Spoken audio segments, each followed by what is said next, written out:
What's the difference between winning and losing? What's the difference between success and failure, happiness and sadness? And it's so small, it's like scary to think about. It's scary to talk about the difference. What is the small? And I figured it out. It's one more. If I say I'm going to get up and make 10 contacts a day in my business, if I keep those promises, I build self-confidence. If I do one more over time, I become superhuman. If I'm going to do 10 reps on the bench at the gym, if I do that, I build confidence. I build a good body. If I do 10, but I always do one more, if I do 45 on the treadmill plus one more minute, always, if I tell my daughter I love her every day plus one more time, the difference is one more. It's so small, it's stupid, it's scary to think about, but I'm proof in my life that both these one mores matter. And I'm right about it. I know I'm right about it. I've proven. I coach some of the top people in the world. I am, in some industries, the top person in the world. And it's not because I'm gifted. It's not because I come from an amazing family with great genetics or pedigree. It's because of one mores. First of all, I wanted to know how you even kind of evolved and morphed into the whole personal development, self-esteem, kind of self-help area from having that background.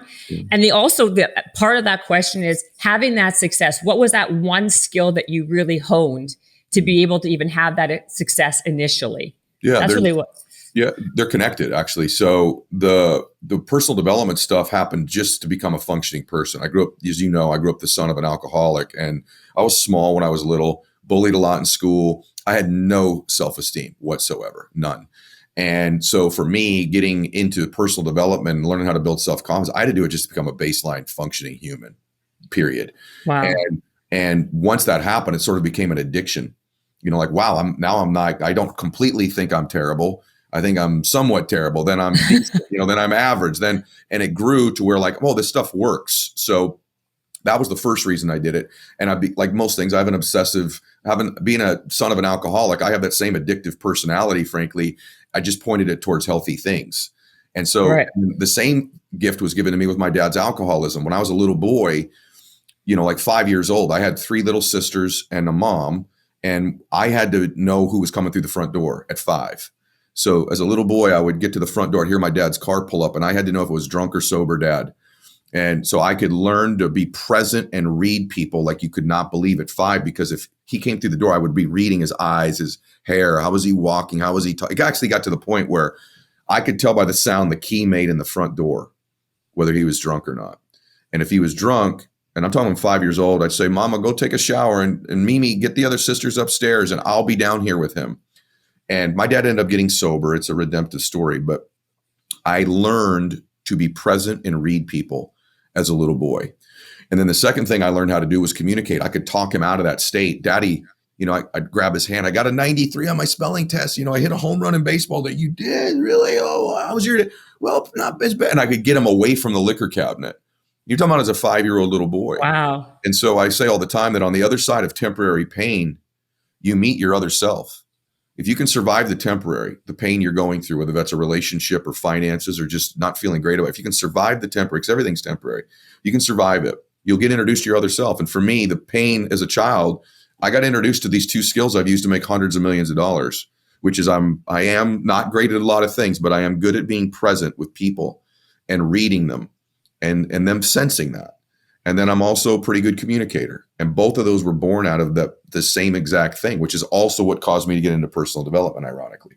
Right. Well, because you have this skill where it's like you are such a great communicator, and what you say, the way you communicate to people, that from what I've seen and know about you, and from what I actually listen to, is that you're so good at not just giving motivation, but you're inspiring people to take action and execute. Which is the hardest part, right? People can be inspired, like watch a quick clip of somebody, and then they're all rah, rah, rah. And then like whatever, like a day or two later, they're not doing anything about it. It wears off. Like my favorite book before I wrote my book is Think and Grow Rich. And, I love that book. I know you talk about it in your book. In the power. Talk about it in my book. You talk all about it in The Power of One More. Yeah. Thank you. Oh, you put my book up. Thank you. So of course, you're on my podcast. Yeah. Thank you. I love this book, but you don't just think and do anything. You have to think and do things. And so it's just a flawed concept. The fact of the matter is there's things you have to do. So the question becomes, what do I need to think and what do I need to do in congruency when I lock those two things together that produce results?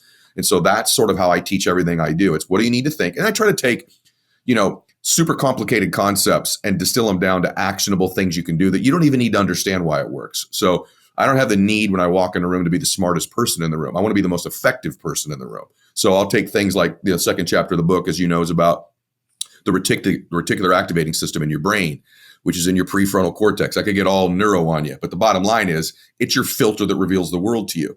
And to the extent that you can program that to see the things that you want to see is to the extent that you're going to be successful. Perfect example, really quick, is a perfect example of your RAS at work is I've been impressed with Musk lately, like Elon Musk, like just this dude's making moves. I don't know whether he really lately. I mean, he's been like, lately because I'm 51, right? But also because like what he was doing with Twitter. I don't know that he ever really was going to buy Twitter. He wasn't going to buy it. I don't think so either, right? But like you're just fucking around with these people, right? He stirred the whole world up, right? Yes. Now we know about their bots, and we know about what a scam it is, and totally he exposed it. But the point is, I told my team, I said, you know what, I'm gonna get me a Tesla.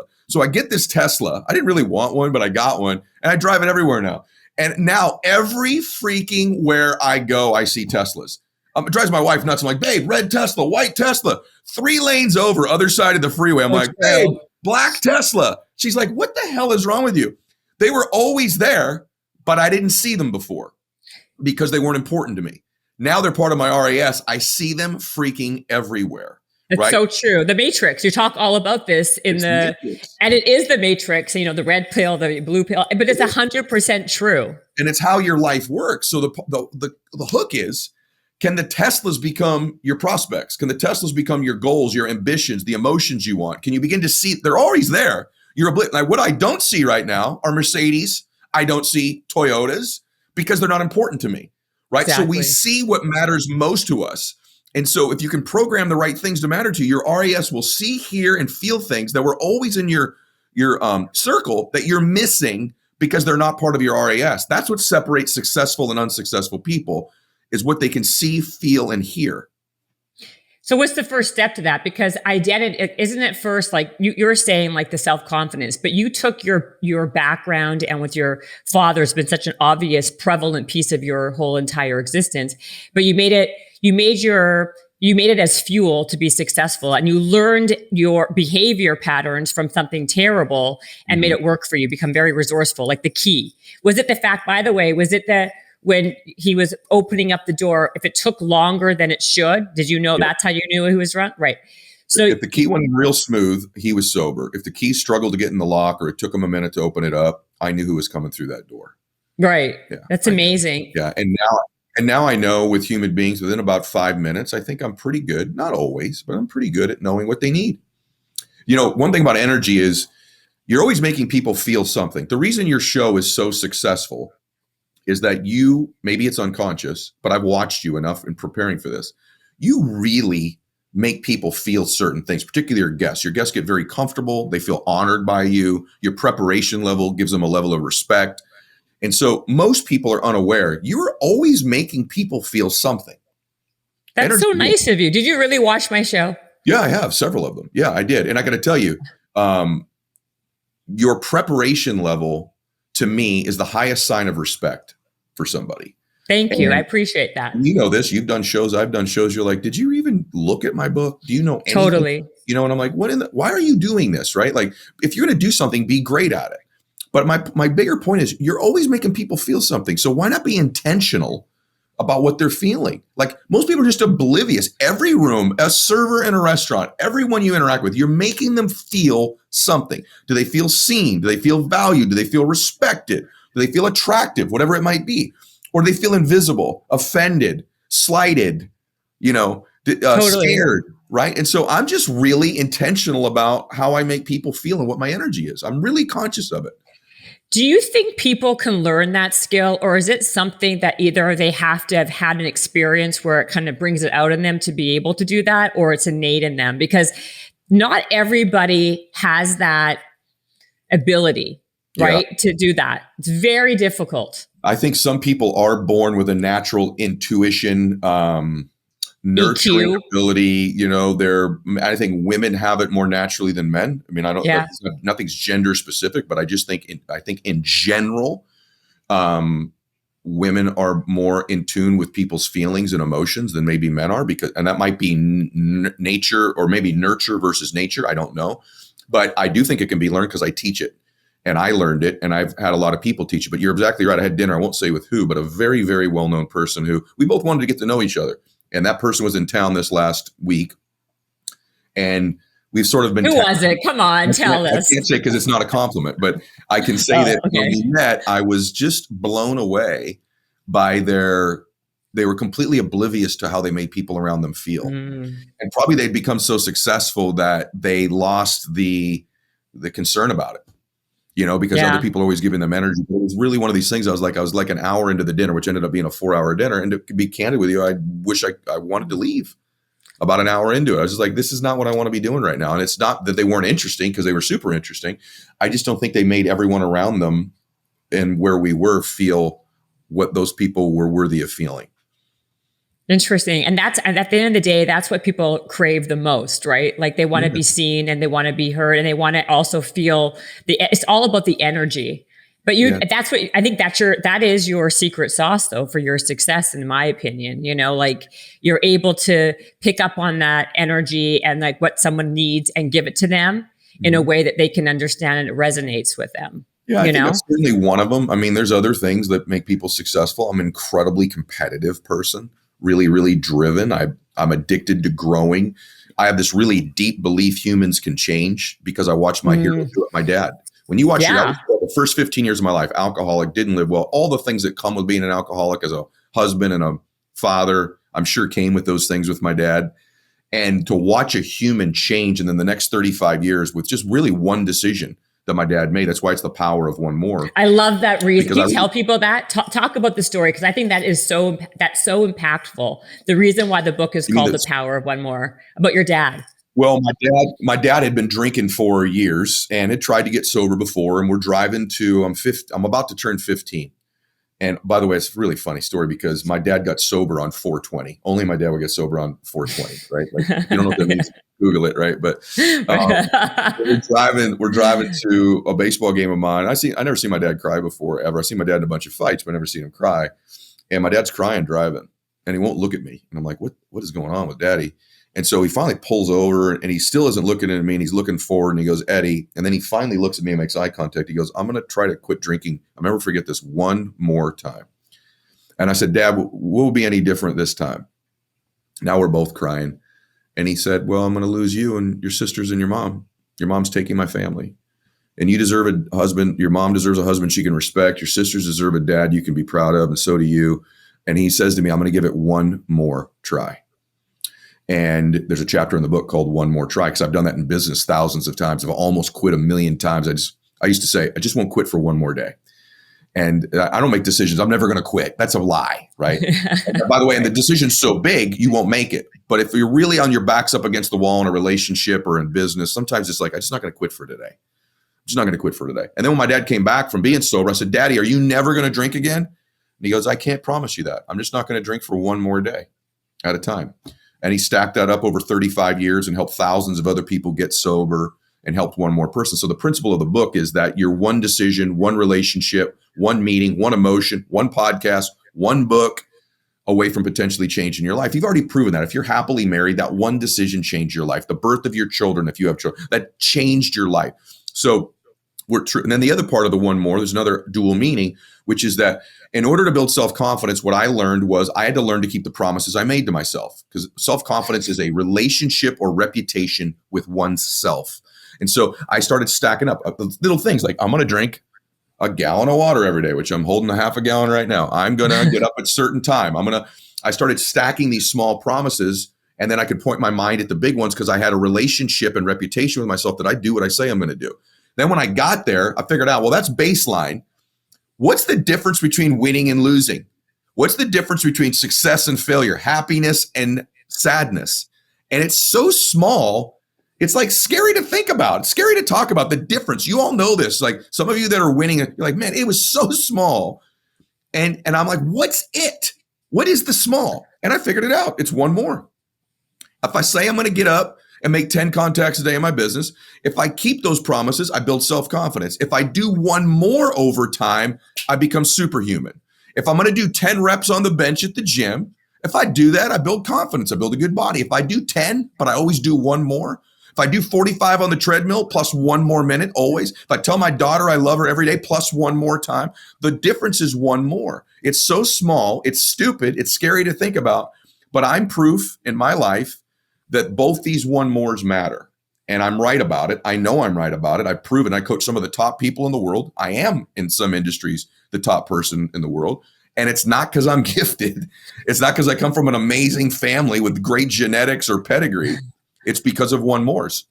I love that. It's so true. I always do one more rep at the gym. And I always if I'm running, I always do, if I say 45 minutes, I'll go to 46 because it's just all the time. That's like but that's one of my entire philosophies in life. And you know what? You got to look at my Instagram today because I did a whole thing about promises to yourself. And you just literally said exactly what I posted today. I will. Which is really funny. And I think it's so true. Can you give us an example of something in business that one more, like maybe recently that because you didn't give up and you gave one more try? Okay, what is it?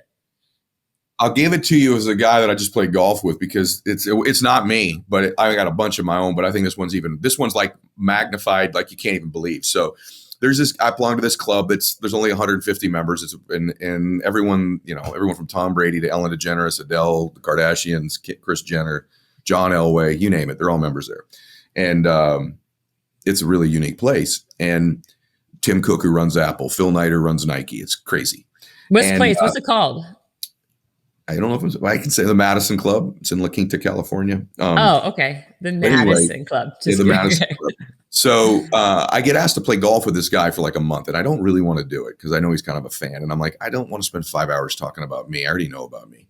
So I get to the first tee. I meet the guy. And he's like, oh, Ed Mylett, I'm going to pick your brain for 5 hours. I said, brother, that ain't how I roll. I already know everything I know, and I know my stuff. I want to know about you. And that's what I mean by one of my skills. I want to be present. I want to know how you ended up here because he's got a similar net worth to me. And he goes, well, I can tell you it on the first tee box. We don't even need to play. I said, well, give me the story. He goes, 1986, I loaned a guy $50,000. I made the decision, one loan, $50,000. I got some equity. My best friend did the same loan. A week later, my best friend gets cold feet, asks for the money back. The guy gives him the money back. I go, no, I'll keep it. I'll take my equity. The 50 grand turned into $750 million. He goes, that one decision, that one event, that one financial transaction changed my life. I go, that's the power of one more. I said, who'd you loan this money to? He says, Jeff Bezos. I said, you got to be freaking kidding me. So that's the ultimate one more. It's not mine, but I was just told it not that long ago. That's a really good one. That's a really good one. That's extreme, right? That's extreme. But I've had a bunch of those one mores, not to that extent. I've more been like stacked up one mores in my life. That's an amazing story though. When is it then? Is there ever a time then when you've given it one more, and it's time to say, you know what, this isn't working. Let's move on to something else. Mm-hmm. At what point do you decide to do that then? That's more art than science, right? There's not a formula for it, but yeah, the answer is yes. But most of the time for me, it's not completely pulling the plug. I'm trying to think of a time where I've pulled the plug. Yeah, there's been some business deals where I've just pulled the plug on doing them. But for me, it's usually I've gathered more information. I need to pivot and adjust. Yeah. So it's more like it's still moving vertically, but I'm going to make an adjustment. And for me, yeah, there's a lot of those. And by the way, I consider those healthy one mores. Like right now, we may be entering a recession. In fact, I think we probably are. I'm not a financial expert, but my friends that are tell me we're probably being in. Is that going to make me pivot and adjust in some of my businesses? Absolutely. It blows my mind how. Listen, I say in the book, there's two types of people. This is for happiness and success. 99% of the population, I just said this to Mel Robbins, and she's like, this just changed my whole life. So this may sound simple, but it's not. 99% of the population operates out of history and memory. That's their frame of reference in their life, right? 1% operate out of imagination and vision. And so you're talking 99 and 1. And so most people, they get to a certain point in their life, and it's early, where they just start operating out of history and memory. This could be emotions. So same emotions. I talk about this in the book. You're one more emotion away. They just operate out of these same patterns, same history, same memory all the time. 1% don't. They operate out of vision and imagination. When you're a kid, you're happier. Why? Because you don't have a history and a memory. You operate out of imagination at some point, and it can be early. It can even be 10, 12, 15 years old, you start operating out of that. So in business, I'm always reminding myself, I'm operating out of vision and imagination, not history and memory. Because history and memory will cause you to stay in a business way too long, stay in a Right. deal, stay in a relationship way too long, stay in anything. And so I'm always in the vision imagination mode. Rarely am I in history. And this is an important thing about associations. Everyone always talks about, well, you got to be around the right people. You're the sum of the five people. I mean, like, who has not said this? But how do you know if they're right? Well, if they're toxic, they're bad. That's pretty basic. Yeah, duh. Right. But here's one way to know. This is something I don't think has ever been said before until I wrote the book. I listen to the people that I'm around. And if most of the people you're around most of the time are going, remember when? Remember that party? Remember that thing? Remember that deal? Remember, come on, you remember, right? That's what most friends do when they get together, right? You are surrounding yourself with history and memory people, and you're going to keep operating in that space. I can tell you, most of the people I mentioned earlier that I name dropped, okay, they have the best histories of all time, and you can barely get them to talk about it. Because when you're around them, it's like, what do you got going right now? Where are you heading? They don't want to talk about some touchdown they threw 6 years ago or their old TV show or some business they used to run. They're talking about, hey, this is what I got going right now. This is what it's going to look like in the future. And these are the people with the best histories and memories. You almost have to force them, including me, to talk about history and memory. So that's why they're powerful associations, because they're projecting into the future and being present as opposed to being in the past. Most of your friends are all about, you remember when we went to the beach? Remember that concert? You remember that thing? Remember Dave? You remember this? So it's like, man, like, okay, we already did all that.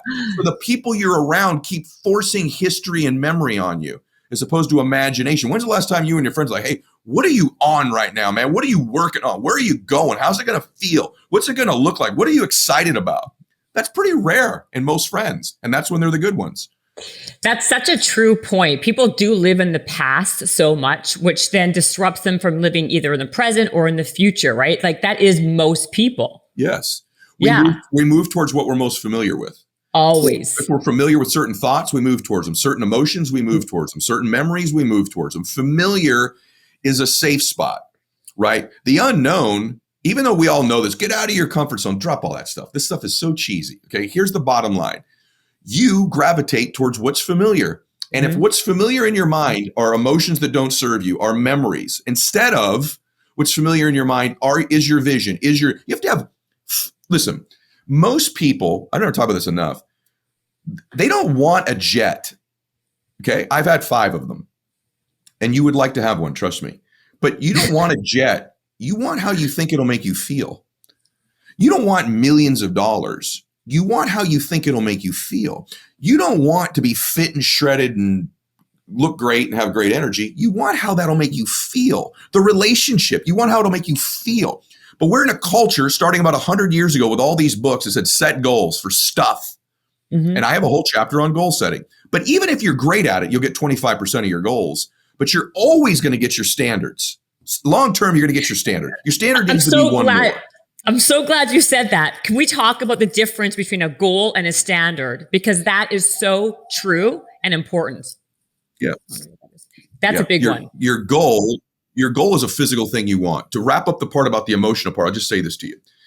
You want how these things will make you feel. We have an entire culture of people who are unwilling to actually have the goal be the emotion, which you could access anytime you want. I found in my life, the more focus that I got on the emotional goal I wanted, which was ecstasy, joy, passion, peace, whatever it was, the physical manifestation was a byproduct of it.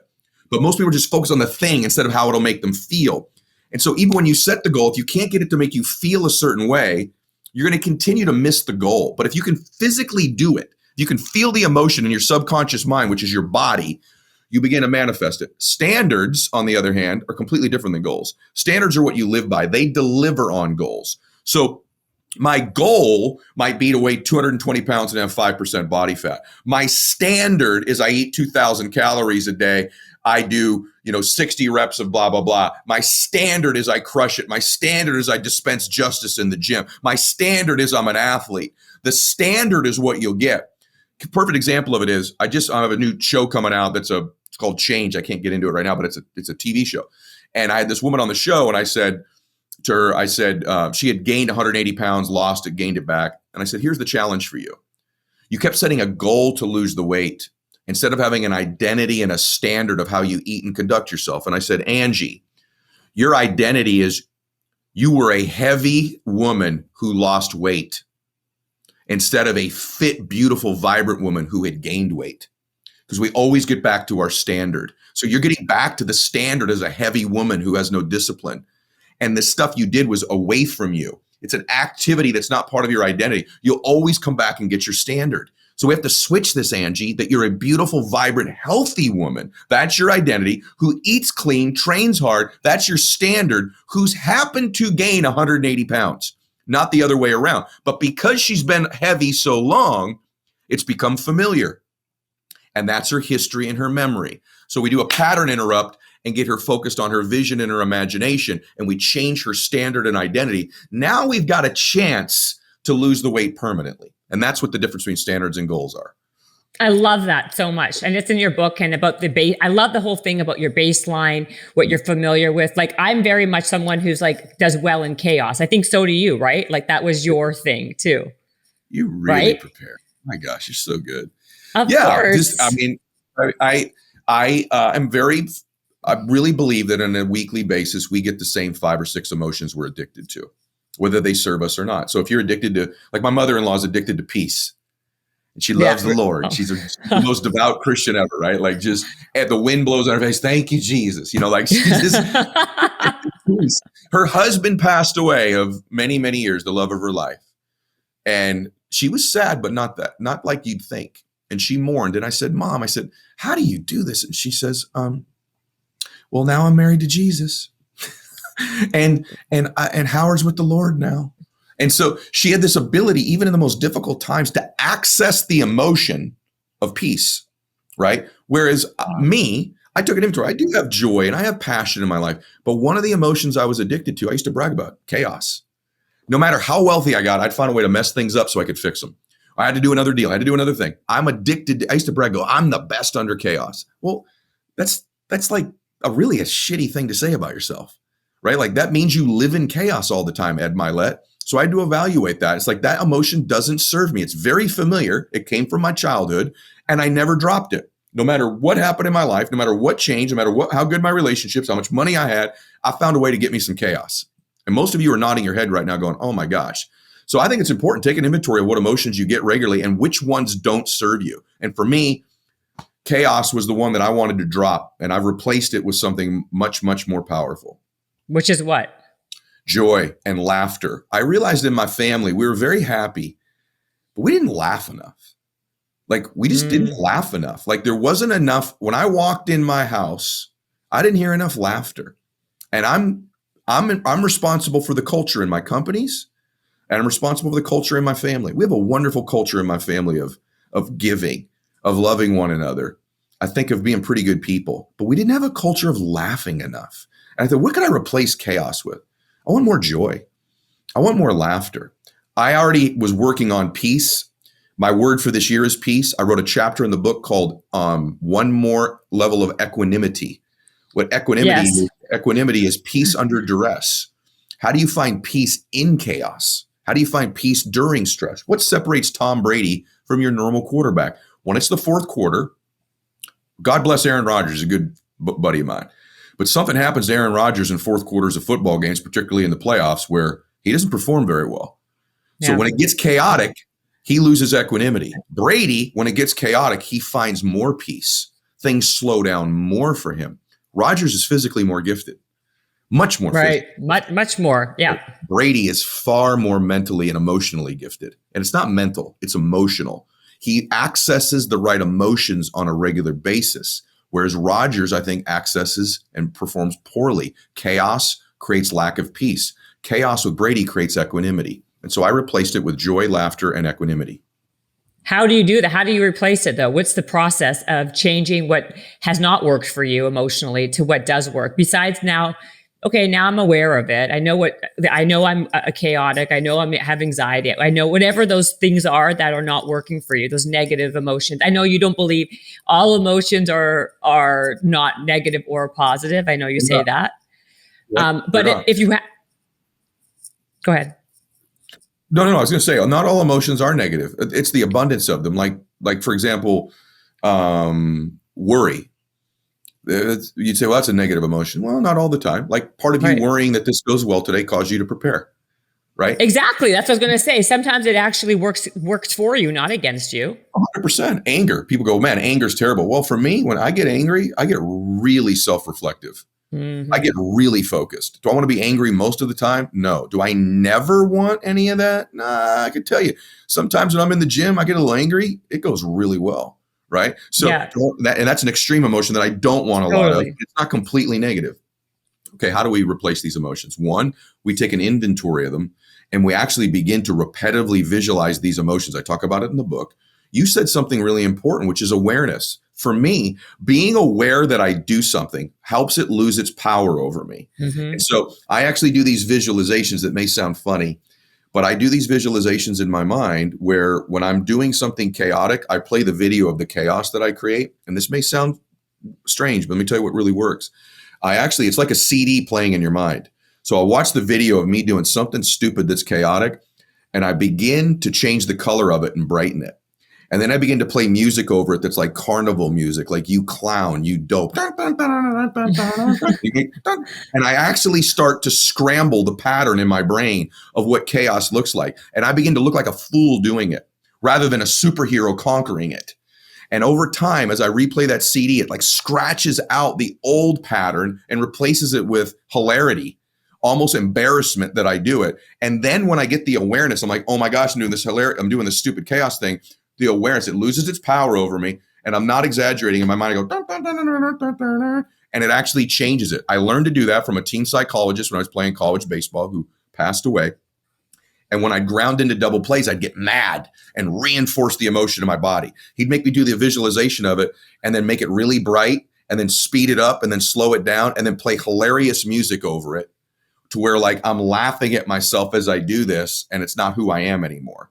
The last thing is the language we use. When I work with putters, are we going too detailed here? Is this okay? No, I love it. I love the details. I'm very much into the minutia of everything. So Okay. the more detail, the better. Okay. So like with athletes, when I work with them, if you're a golfer and you're struggling with putting, what do most athletes do when they miss a putt? I do it when I play golf or anything we do. I suck. And they verbally reinforce the fact that they feel pressure when they putt. This may seem very subtle. When my golfers miss putts, they are told to say to themselves, wow, that's not like me. Wow, that's not like me. That's not like, detach from the experience and separate yourself from it. That's not like me. So the next time they get over a putt, the miss isn't playing in their mind as a part of their identity, who they are. When they're in that putt, if it's a miss, it's like, that's not like me. And when they make them, that's who I am. That's who I am.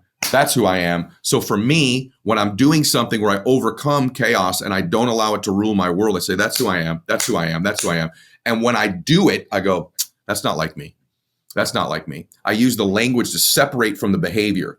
In other words, not to be too detailed, when you attach the behavior to who you are, now it owns you. When you attach the behavior and you separate you from your behavior repetitively when you're doing it, over time, it becomes unfamiliar to your unconscious and subconscious mind, and you cease to do it repetitively again. And then when you do it, because patterns happen, you just go, I'm doing it again. Dun, dun, dun, dun, dun, dun, dun. That's not like me. And you separate from it and replace it.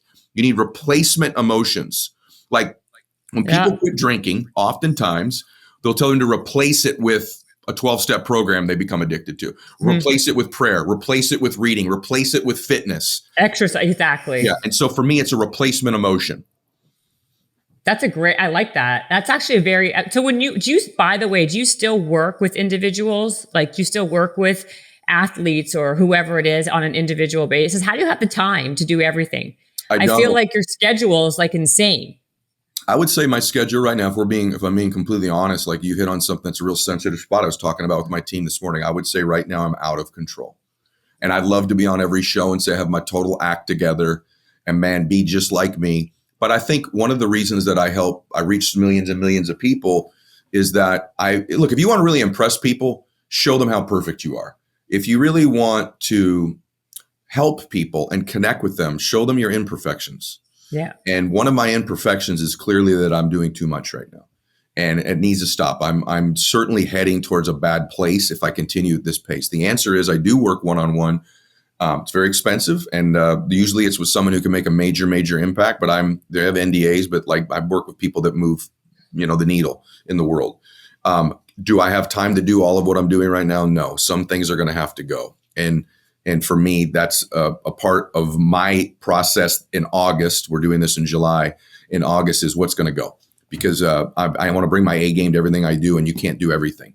So the true answer is that I'm not managing, saying no. I've always struggled in my life. I'm a people pleaser, even though I have a deep voice and, whatever. I look a certain way. I'd say my personality is pretty opposite of what I look like. And I really have a hard time saying no to people. I struggle with it. Even yesterday, you're like, so are you going to come back and do a second podcast? I'm like, yes. The truth is that I should say, I'm not sure. I need to check my schedule. But You did say that. Well, I said it after I actually corrected it. I said, okay. And then I said, well, let me look. So I struggle with saying no. It's a real weakness of mine, is the true answer.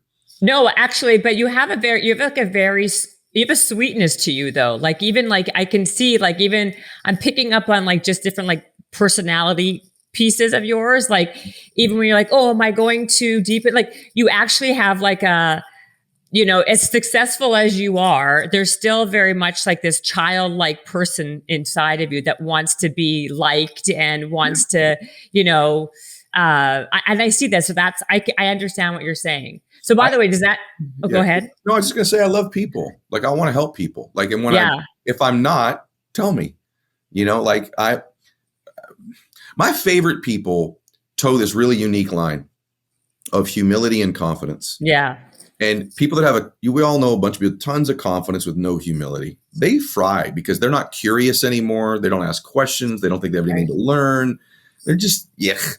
And then people with tons of humility who have no self-confidence, we all have friends like that. You're like carrying them all the time. You can do it. You can do it. So I like people who nuance right down the middle there. I feel like most of the time I am a confident person. But I think I have enough humility to go, am I helping you? Am I missing this? What can I learn? I'm a learner. I'm a grower. When I was 30, I thought I knew everything. Now that I'm 51, I realized when I wrote the book, people were like, man, there's so much in this book. It's my favorite book I've ever read. And I'm like, the truth of the matter is when I wrote the book, I figured out, you know what? I don't know that much. I'll put what I do know in a book, but the stuff I don't know is a bigger list than the stuff I do know. And I like learning. I like growing. So I get something from other people when they get stuff from me. Well, I love that. I mean, I really do. Your book is great, actually. I'm not just saying that because you're on the podcast, but that's why I wanted you on the podcast, because it is. But let's go back to your day, because can you give us a day in the life, like especially now when you're saying it's so chaotic? What is your day like? What is your day to day? And what are the habits that you put in place because habits and hustle, to kind of be at your peak performance and be the most productive?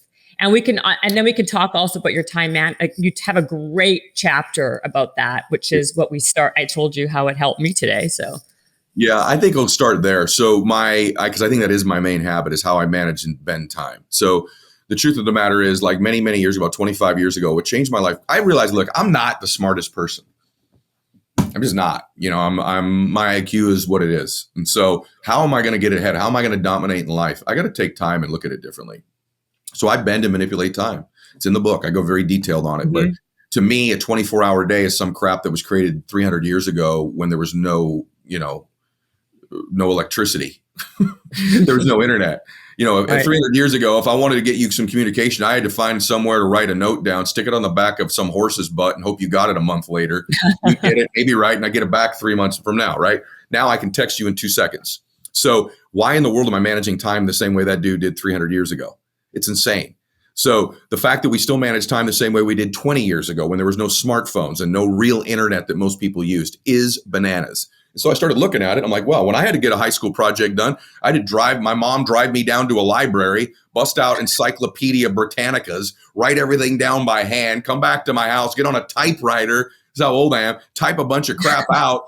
And if I miss a word, I had to redo the whole page and do it again. Now my daughter hits Google, print, there's her report. She totally. Right? So how in the world is our day measured the same way?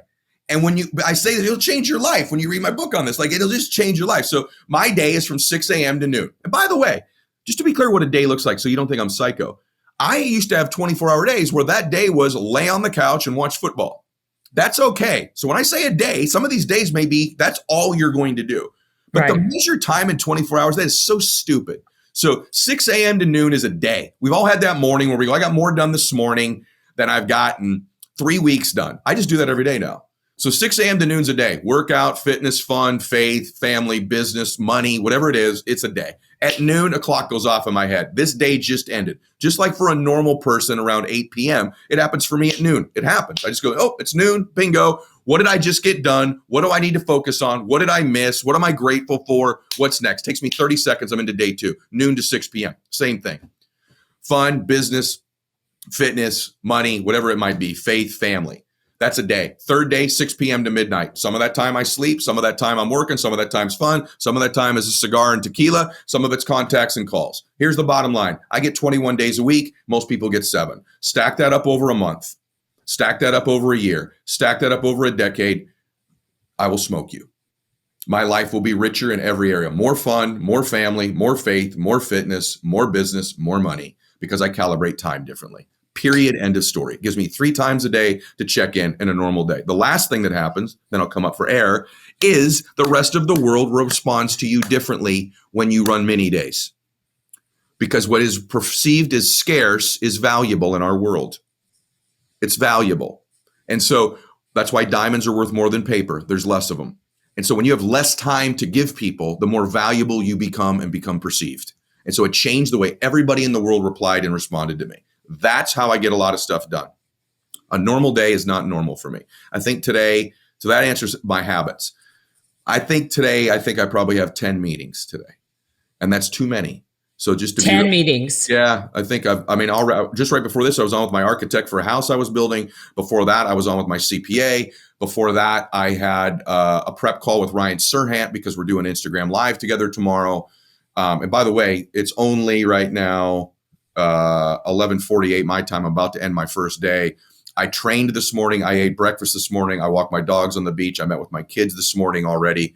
So I prayed when I woke up this morning. I did my morning routine, cold plunge, all that other stuff. So I've already done all that today, right? Plus I've done text messages to friends and checked in on people already today, and a series of emails, and talked with my social media team, and made multiple social media posts. And it's 11:48. I've got a lot done today so far. My day ends in about 12 minutes. Do you drink a lot of coffee, or what is your? I intermittent fast, so no, but I do drink a lot of water. I did have an energy drink problem for a long time, but I got headaches before I dropped them. But so no. And by the way, I'm not that psycho. Like, before all of this started happening, many of my days are chill. It's just lately I'm very productive in those days. And by the way, this day today, my last actual business meeting is at 6 p.m. tonight. I have a 6 to 7 p.m. interview I'm doing with a media in Europe. And then that day ends. But tomorrow morning, I have that Instagram line with Serhant. I've got a meeting with a new agent from William Morris. I've got a whole day tomorrow. And then when I'm done with that, I jump on an airplane. I fly to Las Vegas and I speak tomorrow night. So it's pretty nuts. Wow. Would you say the majority of so what time do you actually wake up? If your day starts at 6, are you waking up at 5:30? Are you waking up at 6? Sometimes, what time? Usually it means I wake up at 6, but I didn't. I woke up at 5 today. And then how long do you work out for? Like, what is like certain things are there certain things that are not like non-negotiables that you do every single day at a certain time? I do most days. Yeah. When I woke up, I'm sorry, I didn't mean to talk over you there. Yeah. When I woke up this morning, I immediately sat in a magnetic bed that I have. It's actually on my mattress. I sit in that for about 10 minutes. It alkalizes your blood, separates your red blood cells. I left that. This is after I prayed and did some other things. I'm talking about the physical thing, because you asked about working out. So I did that. Then I did some cardio, very light cardio with oxygen. So cardio under load, oxygen. Then I lifted weights for about 35 minutes. And then I sat in an infrared red light therapy bed. And then I did some stretching. So I was done in about an hour and 10 minutes.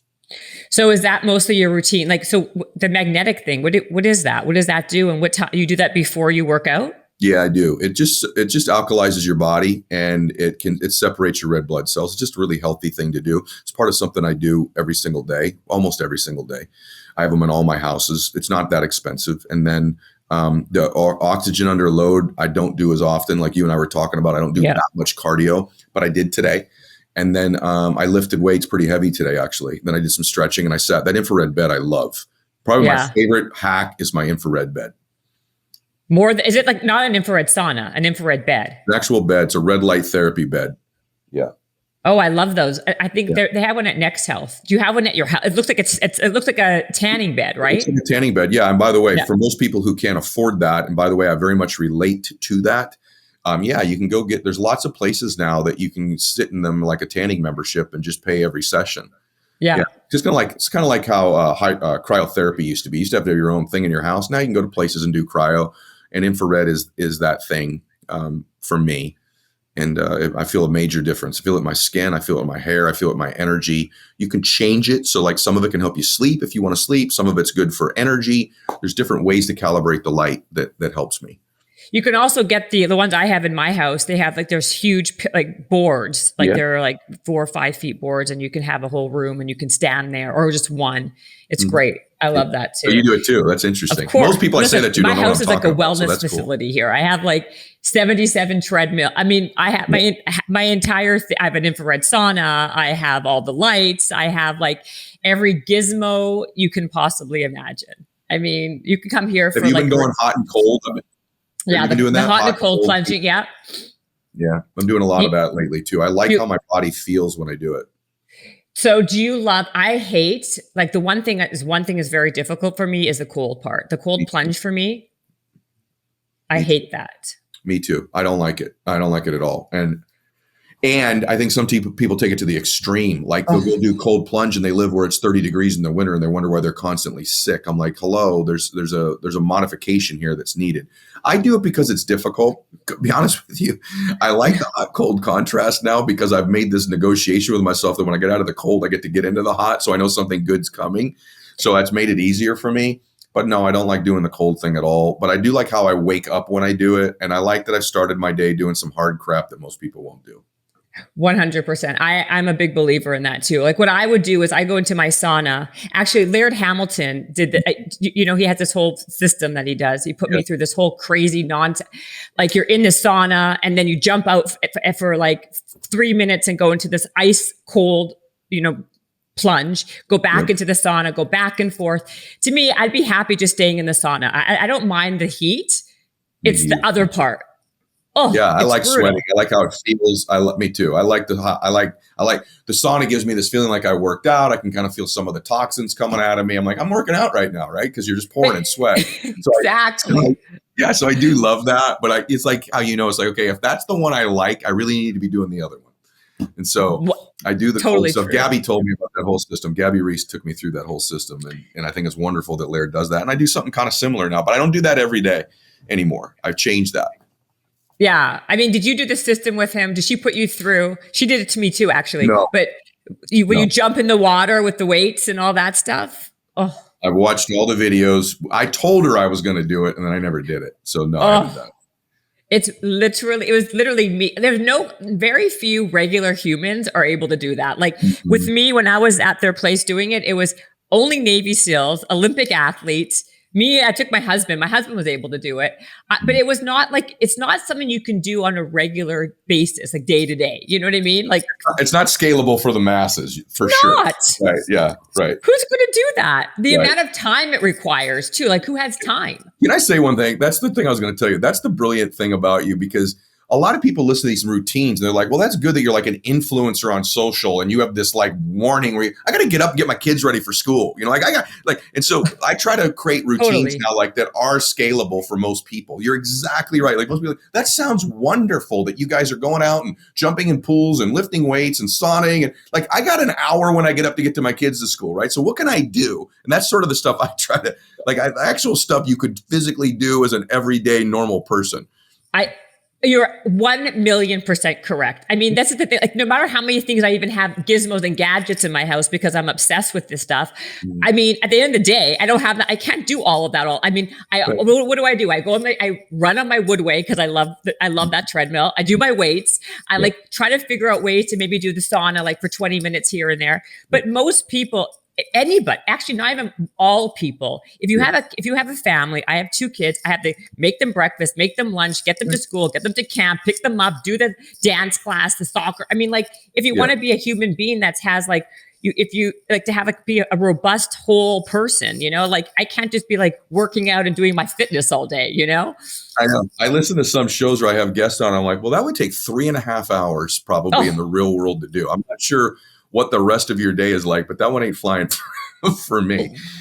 100%. Are you able, because with all your success, how are you able to balance that with your family? Like, how do you, because a lot of people I know in my life, and I'm sure with you too, they Mhm. dominate in one area. They're super successful, like say in business, but everything else Mhm. suffers. Like their family life suffers, their shitty fathers or moms, whatever. They're not available. They're not around. Their marriages are terrible, or they don't have one, or they don't have girl. You know what I mean? They're very, they're heavy in one area, but nothing else. Where is the Mhm. balance? How do people really get the balance? It's so good. How did Such a you good do question. it? I'm not balanced for sure, but I will. I had my kids on my podcast yesterday. They're I 20 and saw. 18. Yeah, it'll come out, whenever, it comes out. And I asked them that. I said, what's it like having a dad this busy? Have I missed too many things? Have I not been present? My daughter said, Daddy, maybe like one time for like 6 months, I think you weren't as engaged as you've been all the rest of it. But no, and that made me feel really good. I, Wow. um, I believe extremity expands capacity. I have this in the book too. For me, because it's my overall belief system, I think when I'm crushing it in the gym, I'm a better business person. I bring more energy to business. When I'm crushing it in business, I'm a better dad. When I'm losing in business, I'm one crappy dude to be around at home. And so I want to be winning in all these areas. But what I have done a pretty good job of is show me your calendar and I'll show you your priorities in your life. And so here's what I used to do. I used to schedule my business and my fitness and all this stuff and then go, okay, where can I fit the kids and my wife in? And so they fit in somewhere. And so what was the first thing to get moved? Them, right? And then I switched it like about 15 years ago. And what I do is I schedule my family first in my calendar. And then the rest of it goes around that. And just the process of the sequential scheduling. I guarantee you, most people listen to this are like, well, I've got all of my business meetings in here, all of my stuff, and then I squeeze my date night in. I squeeze this. And you go, that's easy to say in theory. Trust me, this would work if you did it. And so I actually schedule our family stuff first and then everything else. That doesn't mean I haven't missed a soccer game. I have. Doesn't mean I haven't missed volleyball tournaments. I have. But it's rare. It's rare because that's my priority one, and then everything else is scheduled around it. This is where these mini days really matter. You have more time than you think. What's the mini day do? Let me just say this one thing to you. I don't have a lot of 1-hour business meetings anymore. I've had thousands of 1-hour business meetings in my life that could have been 22 minutes. They just could have been. Totally. And so the way I schedule, what does most people do? They block an hour or a half hour for meetings. I don't. I schedule the meeting for how long it needs to be. So even in business stuff, a lot of my team knows this is a 2-minuter, isn't it? Yep, I got one question. Come on in. And they ask the question. So that changes things. When you run those mini days I said earlier, you're going to find there's a lot of holes. This 24-hour day is like, yeah, let's meet for an hour. 20 minutes in, now you're just BSing for 40 minutes or you're repeating yourself. And so there's a great book called Death by Meeting that I read. And so for me, my team doesn't have this bizarre, because your calendar's like, okay, block off 1:30 to 2 o'clock for this. I'm like, no, what is this one? They're like, it's a 22-minuter. Great. Block them for 22. And I do that. That may sound cold, but once everyone's used to it, it's the same as 30. It's the same as an hour. It's just a different number, but it gives me much more time. I think that, I mean, I agree with you. I think those meeting situations are usually, I don't even take any unless it's completely mandatory, unless it's something, if someone I don't know and it has to be a face-to-face at the beginning, because what happens is exactly what you're saying. You end up just like bullshitting around, talking about nothing, Yes. about infrared saunas or whatever. Right. It's totally true. Right. Totally true. You go over the same shit over and over and over again. It's like that's why like these Zoom meetings. You remember before all of this, before COVID and all this other stuff, people would call each other. They would say, Yeah. "Hey, I have a question," or Yeah. whatever, before social media even, but, or, there was like now people to text. But my point is now everything has to become a Zoom meeting, which is an hour. It's a waste of time. Well, there's also a rule I have. Those annoying voice texts you get that are like 4 minutes long and you have to listen to I voice don't text. listen. So I've literally told my friends that here's how this thing is going to work. If you send me a voice text, I ain't hearing it. Take the damn time to type to me what you wanted to say, and I will get back to you. But I'm not doing this. Another call comes in when you're listening to it. You're 2 minutes and you're like, oh, shit, I got to do this all over again. It's like a 30-minute thing to listen to something they could have texted in 8 seconds, right? So there's all these things I do now where I'm like, if you send me that, it's getting deleted. So don't send me your crap. What you're doing is you don't want to make the effort of typing this crap, so I have to make the effort of listening to your ass for 4 minutes on something that could take 6 seconds. You're a man after my own heart. You're 100% right. How annoying is it? I tell people all the time, I'm not listening to this. Not like, just if I have to type, then you have to type, because you talking and riffing for like 4 minutes, where then I have to then sit and take my time. I will not listen to those. How lazy have we become as a culture? Like now even typing a text is too. Like, come on, man! Like, type the damn text. It's a respect thing to me that you type it, so I don't take my whole life listening to voice notes all day long. I wish iPhones would drop the stupid ability to do it. You know what? You are so right. That's why I never ever send voice notes, for that exact reason. And it's the same people who send those stupid voice notes all the time. You're like, all right, here he comes again. There's 3 of these. Now I will voice text like ... Hey, I need you to do this. But and by the way, I've done that so much. This is hilarious. My wife does this all the time. She will literally call me and go, hey, babe, ... I've got the kids. I'm like, you're ... dotting me in person. Babe. Like, it's so habitual that she voice the text message. It's hilarious. Anyway. That is so hilarious. I'm sorry. I know that I went over by 2 minutes and 8 seconds with you. Hopefully you forgive me. I know I'm into day 2 for you, right? Because from 12 to 6 is your day 2. Yeah, we're in day 2. We're in day 2. Very rarely do I spend the night with someone, not my wife. Over in the day 2, so I apologize. I'm so flattered. I'm flattered, actually. I feel special. Girls want to feel chosen and special. You did it. Actually, truthfully speaking, this flew by. I've never done a show that flew by this quickly. I think you're outstanding, and I have a show that does really, really well. So I know when someone's. I mean, it's by no mistake your show's so successful. It's really obvious why. Greatness rises to the top. You're so kind. I swear, that's so nice of you to say. That is very nice. It's true. I'm not being nice. I'm telling you the truth. Well, thank you. Does that mean you'll do part 2 then? Or I told you I will. I think we're just going to have to make sure that here's what I would do if I was you. I would schedule it when there's been a little gap with me of some breathing room, so I can bring an even better game to your way. Oh yeah, no, I don't want you right away. I definitely want to kind of space it out a little bit. Like no. Like it's kind of like we'll kind of stagger it a little bit.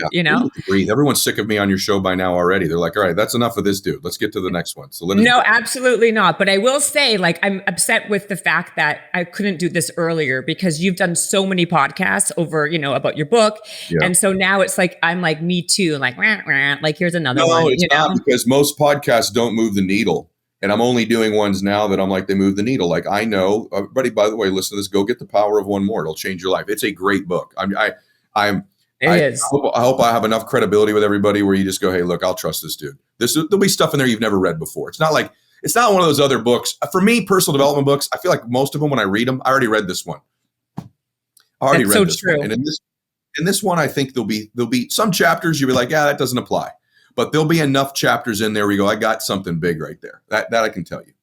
Well, no, this book, I would never just blow smoke up your ass and say anything. I'm telling you the truth. This book really was, I really liked the way it was written in a way that's very it's palatable. You can understand it. It's like, if you are a business person, if you're someone struggling in any area of your life, you definitely can glean something from it. I really did feel that way. I wanted the applications to be diverse. Like, even as a parent, if you want to be a parent, or you're a student and you're trying to find your career, or a leader in business, or an entrepreneur, or an athlete, or a coach, that was one of the hard parts of writing it, because the applications are so diverse. But thank you. I appreciate that. You're welcome. And it's doing super well, though. It's not like, rushed. Yeah. It's hundreds of thousands of copies. Yeah. How many copies have you sold already? I think almost 300,000. Yeah, in a month. Are you serious? Yeah, it's shattered most of the records. Like, in fact, today was the first day it wasn't doing really well on Amazon. I'm like, what happened? It was like out of the top 100 on Amazon, but it's been in the top. It was in the top. It was number one for a while on Amazon, but it was like in the top 10 for like 2 weeks, and then the top 30 the rest of the time. Just today, I saw it. It sort of fell out, but yeah, we've sold a lot of books. Yeah, That's a long time actually to be on. Like even it's to remain consistent like that. I was surprised. To be honest with you, I've been surprised by how a lot of people have shared the book. A lot of people have told people to buy the book, and that's a lot. Like, I'm not going to drop other people's numbers, but like, I don't know much about books. I've only written 2. It's a lot. It's a lot of books. Like, it'll probably have 1 million copies sold by the end of the year, which is just wonderful. At least I hope so. Yeah, it's for sure. I was in Vegas last week and last weekend, and it was in the airport. It was like, and it was very well placed. Good. And I actually said to the woman, because I knew you were coming on, I'm like, how's that book doing? Is it doing well? Are people buying it? And she's like, yeah, people really like it. Okay, good. Thank you. That's good. I don't want a whole bunch of them sitting there on the shelf. So Yeah, my favorite thing is when people send me pictures from bookstores, like there's none left. I'm like, good. By the way, really we sold so many books that it sold out even on Amazon for a while. Like, even Really? Amazon sold out. We sold out of Target, sold out of Barnes and Noble.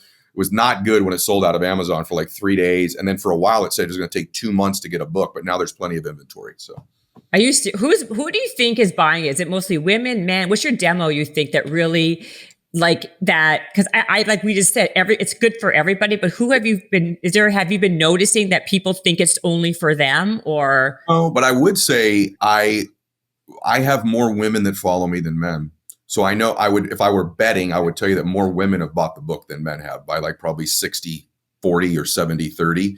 And I don't know, exactly what to attribute that to, but it's certainly more females. But I think probably, no, I've watched people in their 70s buying it, and I've watched 16-year-olds reading it. So I don't have a good grip on that. I don't know who's buying it, but I do know, I bet, just based on like Instagram, maybe guys buy books and don't post as much on social, but based on like posts and shares, certainly it seems like more women. Well, I agree with you. I think women are much more women buy books more than men, but they're probably buying it for their husbands or boyfriends. Oh, okay, there you go. That's what I think. Yeah. But you know what's funny? I'm very close with Ryan Lochte, right? And yeah. Okay, Okay. very. And so he told me that his wife reached out to you and this whole thing, and like, but you like legit like really helped him. Like forget about what he posted on social media. Yeah. Like, oh, thank you. He did this whole like long tribute to you. That's when I was like, what the hell is going on here? But he's like offline, and I don't care. He can even listen to this. It's because it's true. He's like, you really like whatever you said to him or whatever you did with him, it made a difference. It made an impact. Well, we ended up taking it a step further, where he just came on that show that I have coming out that'll be out like the end of August. And we're actually working together now. We had one initial call where I think I helped him. Yeah, that's when it was. Now we're working together. I think he is just the most genuinely hearted, good, misunderstood person ever. He's such a 100%. And by the way, gets lost in the shuffle on Ryan is he's just one of the greatest athletes in Olympic history, but no one totally. That's not what people are remembering, but they're going to. He is a wonderful father, a great husband, a super great dude. And he just needs to know that. He just needs to believe that more. And he will. And he does. He's getting there.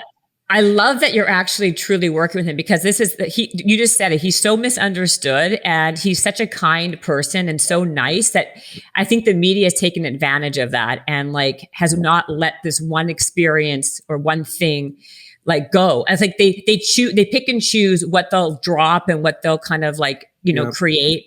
And it's really unfortunate, because he is truly one of the best athletes of all time. And it's all been just been like kind of pushed down with this stupid story. And so I love that you're working with him. Yeah, it's a good example, though, of how one decision can change your life, though. That one decision he made in 2016 really hurt him. However, Ryan's made tons of other decisions that have really been beautiful. And Ryan, we talked about it earlier. Ryan was a guy with tremendous self-confidence with not enough humility. Now he's flipped the other way, where he's got all of this humility, and we need to get his confidence back a little bit. And I think he's one of the kindest, most gentle, genuinely good people who could help change people's lives that I've met as an athlete. And I think he's going to do it. So I'm really, really I'm honored and grateful that we're friends now and that we're doing stuff together. And I'm so glad that you love him too, because he is so wonderful. He's just wonderful. I do. And I love that you're working with him. So you don't want to, I'll let you go, but when can you talk about your show or this other thing that you were talking about? The end of August, beginning of September. Yeah.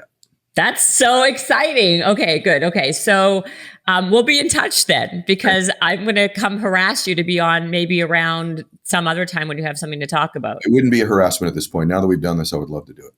Aw, you're so sweet. And I'm so excited and proud for you, because even though I don't know you very well, I kind of feel that we've bonded here. And we have. And this book called The Power of One More is so good, you guys. Please, if you see it, buy it, go to Amazon. Ed is awesome. He has such great practical information for everybody and anyone to integrate into their lives. So that's it. I enjoyed today. You're awesome. I did too. You're awesome. And now we're going to be friends. We're friends. We're BFFs. We're BFFs now.